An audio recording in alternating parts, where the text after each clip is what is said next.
Hello guys. सो इस chapter में हम लोग पढ़ने वाले हैं how the camel got his hump. So इस स्टोरी में अभी हम रीड करते हैं the story how the camel got his hump is a story from Rudyard Kipling's collection just so stories. मतलब कि ये जो है स्टोरी जो है how the camel got his hump, ये एक स्टोरी है रुडयार्ड किपलिंग की कहानियों में से। ठीक है, तो ये जस्ट सो स्टोरीज़ इसे कहा जाता है। This story is set in Arabia, ये अरेबिया की कहानी है। When the world was new and camels did not have humps, मतलब कि जब दुनिया नई थी और कैमल्स के पास उनका हम्प नहीं था। हम्प मतलब पीठ पे जो था वो नहीं था।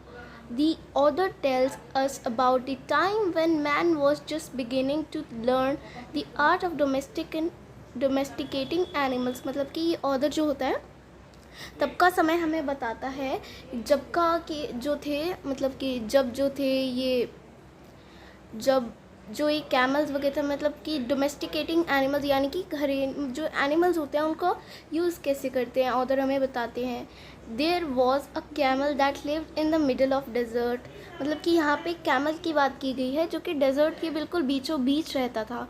He only ate sticks thorns and prickles for they are the only things available in a desert. वो चीज़ें खाता था जो कि डेजर्ट में अवेलेबल रहती थी, जैसे कि लकड़ियाँ खाता था वो, ठीक है ना, जैसे कि वो कांटे खाता था और प्रिकल्स खाता था। प्रिकल्स मतलब कैक्टस टाइप कुछ होता है, वो खाता था। ठीक है। The camel was so lazy, जो कैमल जो था बहुत ही ज़्यादा लेज़ी था। ठीक है, मतलब बहुत ही ज़्यादा आलसी था, और जो जब भी उसे कोई काम करने के बोलता था वो सिर्फ हम्प कहता था। जो हॉर्स था, जो डॉग था और जो ओक्स था, ओक्स मतलब कि सांड जो होता है वैसा, वो जो थे विजिटेड थे, मतलब कि उनके पास आते थे और held a panchayat on the edge of the desert with a complaint to the djinn. मतलब उन लोगों ने क्या की, पंचायत की बीचों बीच डेजर्ट के, और जिन को बोला। ठीक है, जिन जो था उसने प्रॉमिस किया कि वो देखेगा इस मैटर को कि इसमें हो क्या रहा है और टीच करेगा, यानी कि बताएगा कैमल को। ठीक है।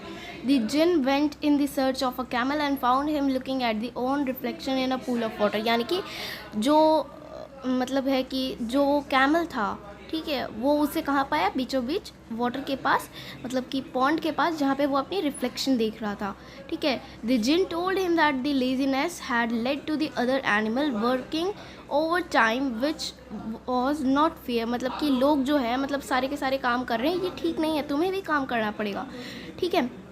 येट अगेन, अभी फिर से, the camel sad hump, camel अभी भी उसने फाइनली हम्प ही कहा।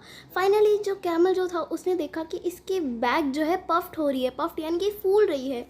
ठीक है, और एक बहुत बड़ा हम्प बन गया था उसकी पीठ पे। और जो जिन जो था उसने बताया कि hump was a result of spending 3 days without doing any work. मतलब कि ये हम्प इसलिए तुम इसलिए कह रहे हो क्योंकि तुम कर नहीं सकते हो कोई काम बिना खाए पिए। अब ये जो तुम्हारे पीठ पे जो हम्प है, ये तुम्हें 3 दिन तक काम करने में हेल्प करेगा बिना कुछ खाए पिए। ठीक है। और the camel could now work for days without eating, तो यही बताया गया है। And that's how the camel got his hump, और यही है कि कैमल ने कैसे अपना हम्प पाया। इन द स्टोरी, इस स्टोरी में रुडयार्ड किपलिंग जो थे वो इस थीम, लेजीनेस थीम को दूर भगाना चाहते थे। ठीक है, मतलब कि इफेक्टिवली यही बताना चाहते थे। The main idea here is make the readers understand. तो वो जो थे उनका यही आइडिया था कि रीडर्स को बताना इम्पोर्टेंस ऑफ हार्ड वर्क, यानी कि मेहनत करने की वो इम्पोर्टेंस बताना चाहते थे। Laziness will not lead us to success, जो लेजीनेस होती है यानी कि आलस जो होता है वो हमें कभी भी सक्सेस की तरफ नहीं ले जाता है।